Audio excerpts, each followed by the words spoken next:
Let's move into college football now. Miami, Notre Dame is this Sunday night standalone showdown between those two teams, between two top 10 teams. Let me get your read on this game. What do you think is most important, and what's your lean? Yeah, the Catholics versus convicts game, right? So my first lean towards this game is just that I wanted to point out that Notre Dame hasn't won in Miami Gardens since 1977. So I just want to throw that out there. And given that with the Miami bias that's about to come in here, I do think that Notre Dame has a very good team. And overall, just they made the national championship a year ago. Obviously, they have a new starting quarterback in CJ Carr, and but they do have Jordan Love running the ball, and he's going to be, like we mentioned, him as possibly a Heisman contender. They have a good defense. I think they're a very good team, but that's enough Notre Dame glazing. I'm going to move on to Miami here. I think that Carson Beck is just well underrated in terms of just like what he can do, like just winning football games. I'll let you go here in a second, but I just want to float this stat out here. Carson Beck is 24-3 in games that he started at quarterback. Obviously, he doesn't always play perfect games, and he was on a Georgia football team that has been stacked over the years, but he plays winning football. It's not like Georgia's throwing them out there and then they were losing a bunch of games. He's a winning quarterback, and I really like what he provides this Miami offense, and I'll keep going in a second here, but what do you think? So I'm thinking that you're leaning Miami here. I am leaning Miami. It's definitely a little bit of bias. Notre Dame is the favorite, but it's a very short favorite, and also Hard Rock. The last time they played in 2017 was absolutely buzzing. One of like the loudest environments. I think Ian Book, former Notre Dame quarterback, came out and said in a podcast that it was like the second loudest environment he'd ever played in, minus Georgia. So yeah, when that stadium, although it's like one of the smaller stadiums, like relative to a lot of those 100,000 seat stadiums, that stadium can get really loud. And I've seen Hard Rock personally. It's a really cool scene to watch.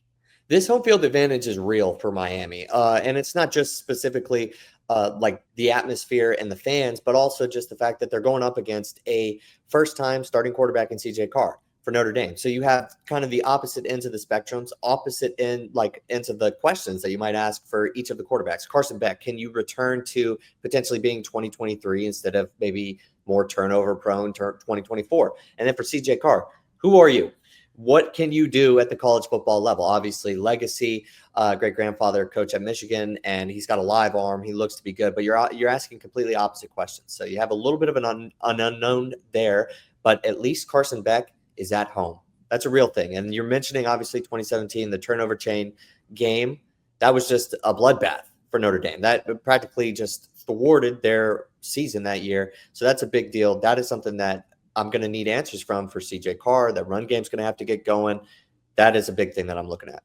Yeah, I don't know what the weather situation is like in South Bend, Indiana, but I do know what it looks like in Miami on a consistent basis. It's also not only a home field advantage from just like having obviously the home crowd behind you, but it is so hot in Miami consistently. Obviously, this is a night game, so it's not like the weather is going to be beating down on either of these teams, but just in general, like humidity and like being able to play in that heat consistently, I feel like that is an advantage the Miami Hurricanes have that isn't really talked about as much. I feel like the Dolphins, like especially during their home games, it's usually 1 to 4 p.m. starts, and like the sun is being down on the team, yada yada yada. Like that gets talked a lot about a lot more, but I think that Notre Dame could genuinely face an issue with the fact that Miami's conditioning is set for this weather. And I think that's part of the reason why they haven't won in Miami since 1977, as I mentioned. And I just wanted to also say that that Miami brings in one of like the best transfer classes in the nation. They also, I think they had the 3rd ranked transfer class, so replacing some of the guys that they lost to the NFL.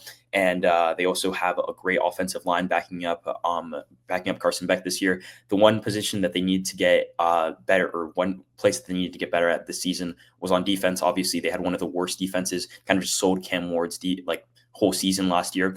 So they did replace a bunch of guys on defense, and they provided 10 new players who are possibly starting caliber through the transfer portal, and obviously had some really good recruits. So I'm excited to see what those players can do on that side of the ball, and hopefully they can get to first-year starter in TJ Carr.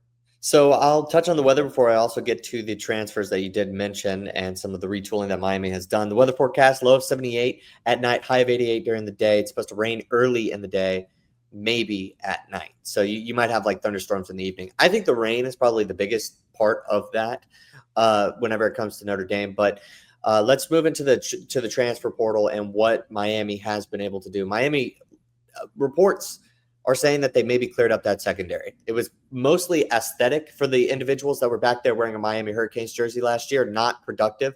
So that is going to have to change. And then it does appear like this defense and it has gotten general retooling, and it looks like it should be better. But how much better can it be? I question that a little bit. Their D line, I think, their D line was good last year. I believe they were top 20 in sacks last year. That's a strength for this defense. But it just so happens that they're going up against the offensive line of Notre Dame, which even with all the injuries last year, they were just plug and play. And I think that that's a really strong point for this Notre Dame team. Will this Notre Dame team be able to run the ball, though? I think they'll be able to protect CJ Carr, but can they run the ball? Against Penn State, Georgia, and Ohio State, they averaged 3.1 yards per carry last year. That is way too low. They were top 5 in rushes over 30-plus yards, but that's tough to kind of like lean on a prediction to just bet on some big runs. So I'm watching that. I think they'll be able to run the ball effectively, but I'm not counting out this Miami defense. I think it'll be good. And if they could get pressure on CJ Carr, it could be a different ball game. Yeah, and just towards the Miami defense point again, Corey Heatherman is the new defensive coordinator for the Miami Hurricanes, and he comes over from Minnesota, and obviously they play in the Big Ten. They had the number 5 defense in passing or just general total yardage last season. Obviously, it's not one of the power schools in the Big Ten, but they still played some big-time opponents.